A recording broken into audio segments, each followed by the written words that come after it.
కాంగ్రెస్ వాళ్ళు నిర్బంధం ప్రయోగించలేదా? కేసీఆర్ కనీసం ధర్నా చౌకులు కూడా ఎత్తివేసారు. కేసీఆర్ కూడా చర్చలు అంటున్నారు. అంటే ఇక్కడ ప్రజలు ఏంటంటే ఒక లైను విప్లవకారుల మధ్య మనం కూడా అంటున్నాం. విప్లవకారుల మధ్య ఐక్యత, సూత్రబద్ధమైన ఐక్యత కావాలంటున్నాం. డివిటీఆర్లను రూపొందించిన భారత విప్లవాన్ని ఆధారం తీసుకుని ముందుకు పోతాం అనేది రుజువు చేసినాం, చూపిస్తున్నాం, నడిపిస్తున్నాం కూడా. కానీ ఈరోజు వాళ్ళ పరిస్థితి, జైత్యాల వాళ్ళ పరిస్థితి, సిరిసిల్లలో ఎక్కడుంది, ములుగు ప్రాంతంలో ఈ రోజు ఎక్కడున్నారు వాళ్ళు? వాళ్ళతోటి చర్చలని పాలక వర్గాలతో గొంతులు కలుపుతున్నారు. పాలక వర్గాలతో గొంతులు కలిపి ఈ గ్రూపులకు అసలు వ్యవసాయ కార్యక్రమం అమలు జరపడం అవసరం లేదు, భారతదేశంలో పరిస్థితులు మారిపోయినాయి అని చెప్తూ వాళ్ళ వ్యవసాయ కార్యక్రమం అమలు ఎత్తివేసి పాలక వర్గాలకు తోకలుగా తయారవుతున్నారు. మనకు ప్రజల నుంచి విపరీతంగా, నేను ఇక్కడనే కూర్చున్నా, అసలు విపరీతంగా భూముల గురించి ఆదిలాబాద్ జిల్లా నుంచి, కాగజ్ నగర్ నుంచి అటు ఖమ్మం జిల్లా వరకు, అటు మహారాష్ట్ర వరకు వేలాది అప్లికేషన్లు, వేలాది మంది భూములు. మాకు ఏం లేదు. ఒకప్పుడు సమస్యలు పంచాయతీ చెప్పు, ఈ రోజు ఎక్కడ చూసినా గ్రామీణ పేద సంఘం ఎక్కడుంటే అక్కడ భూమి సమస్య పరిష్కారం అవుతుంది. వాళ్ళు ఉండగానే మనకు ఈ రోజు ఇక్కడ అన్నం తింటున్నాం, భూములు వచ్చినాయి. మనం చెప్పుకుంటా పోతే 1000 ఎకరాలు ఈ రోజు ప్రజలు సగర్వంగా నిర్బంధాలు ఎదుర్కొని భూములు దున్నుకొని బతుకుతున్నారు. గ్రామీణ పేద సంఘమే ఇక్కడ ఈ రోజు ఏంటంటే దిక్కు తప్ప మనకు వేరే ఏ పార్టీలు లేవు అని చెప్పి మనకు చాలా మంది వస్తున్నారు. ఇప్పుడు నేను కూర్చుంటే ఏంటంటే మన జైత్యాల్, ఇటు నిజామాబాద్ సిరికొండ ప్రాంతం, అటు వట్టిమల్ల, మన సిరిసిల్ల ప్రాంతంలో చాలా మంది ఏంటంటే మాకు భూములు కావాలి, ఫారెస్ట్ భూములు కావాలి, మేము దున్నుకుంటామంటే ఫారెస్ట్ వాళ్ళు, పోలీసు వాళ్ళు నిర్బంధం ప్రయోగిస్తున్నారు. ఈ భూములు దాదాపు 30-40 సంవత్సరాలు దున్నుకుంటున్నాం, మాకు భూములు కావాలని చెప్పి భూముల కోసం ఎంత దూరానే పోరాటం చేస్తామంటే అసలు ఎవరు లేరు. ఇప్పుడు సిరిసిల్ల జైత్యాలంటే మీ అందరికీ తెలుసు, కల్లూరు చట్టాలు తీసి ఇటు పీపుల్స్ వాళ్ళు, జనశక్తి వాళ్ళు ఈరోజు అడ్రస్ లేరు. అక్కడ ప్రజలను వదిలిపెట్టారు. ప్రజలకు విపరీతంగా సమస్యలు లేవు. మనం ఇప్పుడు ఇంతకుముందు పాటించుడు అడిమద్రపల్లి అయితేంది, కట్కూరు అయితేంది, ఆ గ్రామాల్లో ఈరోజు మనం సగర్వంగా భూములు 80% భూములు పంచుకొని దున్నుకుంటున్నాం.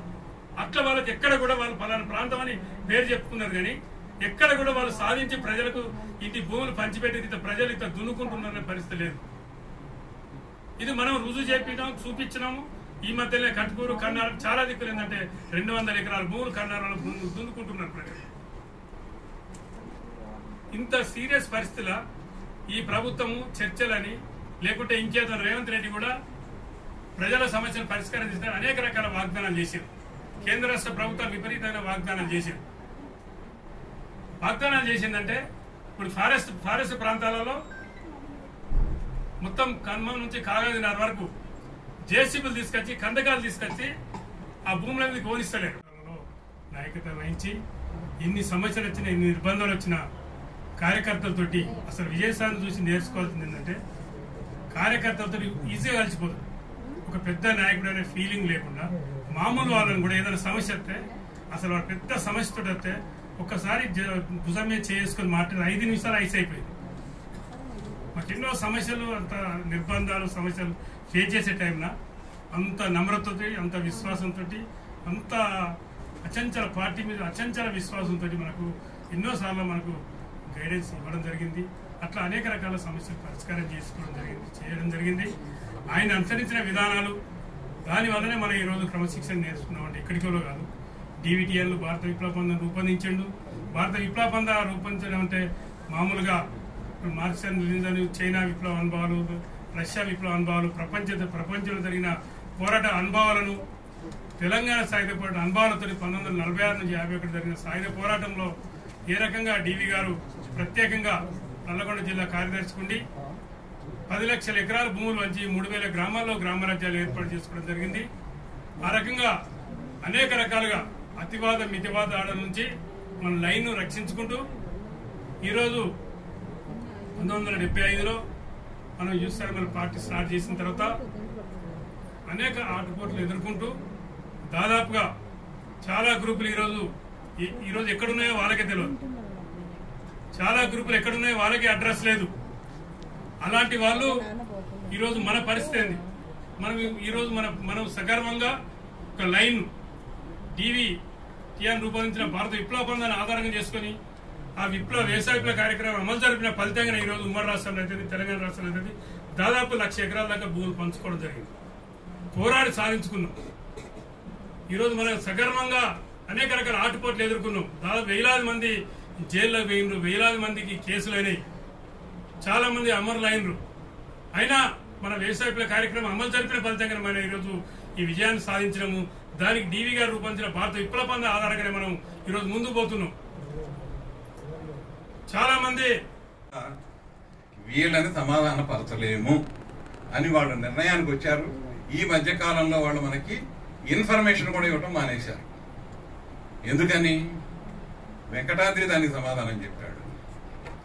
ఏ ఊరికి పోయినా అక్కడ ఆ ఊళ్ళో ఉన్నటువంటి గ్రామీణ పేదలు గాని, సంఘాలు గాని, గ్రామీణ పేదల సంఘ నాయకులు ఎప్పుడు వస్తారు, ఈ సమస్యని ఎప్పుడు టేకప్ చేస్తారని ఆలోచిస్తున్నారు. కానీ ఈ మిగతా 8 మంది లేక అప్పుడు ఆ రోజుల్లో 9 అనేవాళ్ళు, ఇప్పుడు మరి ఎన్నున్నాయో తెలియదు, నా గ్రూపులు ఎప్పుడైనా కనుక ఈ సోకాళ్ళు 9 మంది కమ్యూనిస్టుల బృందం ఎప్పుడు వస్తుందని ఏ గ్రామంలో కూడా మనకు ఎదురు కాలేదు.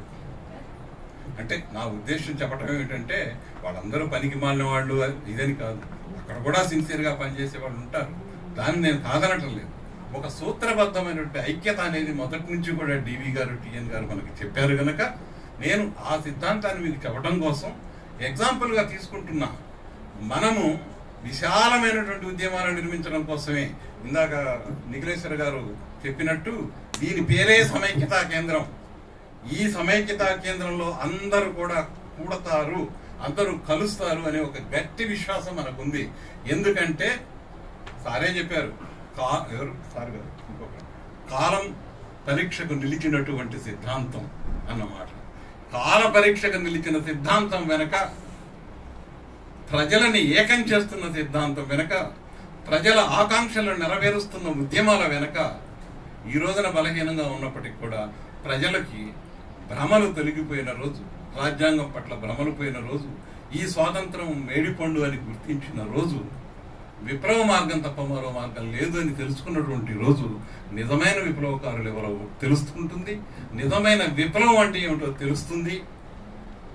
అంతవరకు మనం ఎన్ని చెప్పినప్పటికీ అవి ప్రభుత్వ వర్గాలు ప్రజలని సరైన విప్లవ మార్గంలో వెళ్లకుండా ఆ దారిని ఆపటం కోసం చేస్తున్నటువంటి కుంటి సాకులు, తప్పుడు వాదనలు అనేది మాత్రం నేను చాలా స్పష్టంగా భావిస్తున్నాను.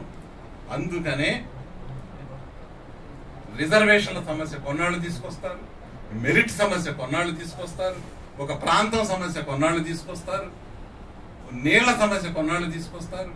ఈ రోజున ప్రభుత్వ వాదనలు ఎంత బలంగా ఉంటాయంటే అందరం చదువుకున్న వాళ్ళం, విద్యా శాతం పెరిగింది, ప్రతి వాడు వాట్సాప్ చదువుకుంటున్నాడు, సొంత బుర్ర ఉపయోగిస్తున్నాడు, 5 నిమిషాల్లో దానికి ఆన్సర్ చేస్తున్నాడు. అందుకని ప్రభుత్వం యొక్క ఏకైక లక్ష్యం 10,000 ఐటీ సెల్స్ ను పెట్టుకొని వీళ్ళ అందరి బుర్రల మీద ఒక చేపల వాడు కనుక వల విసురుతాడే, అలాంటి భావదాలకు వల విసిరింది. ఆ వలలో చిక్కుకొని మనం ఎంత చర్చించినా మన విప్లవం నడవదు. ఆ వల నుంచి బయటకు వచ్చి ఆలోచించినప్పుడు మాత్రమే విప్లవకారుల ఐక్యత సాధ్యమవుతుందని నేను నమ్ముతూ నాకు ఈ అవకాశం ఇచ్చిన అందరికీ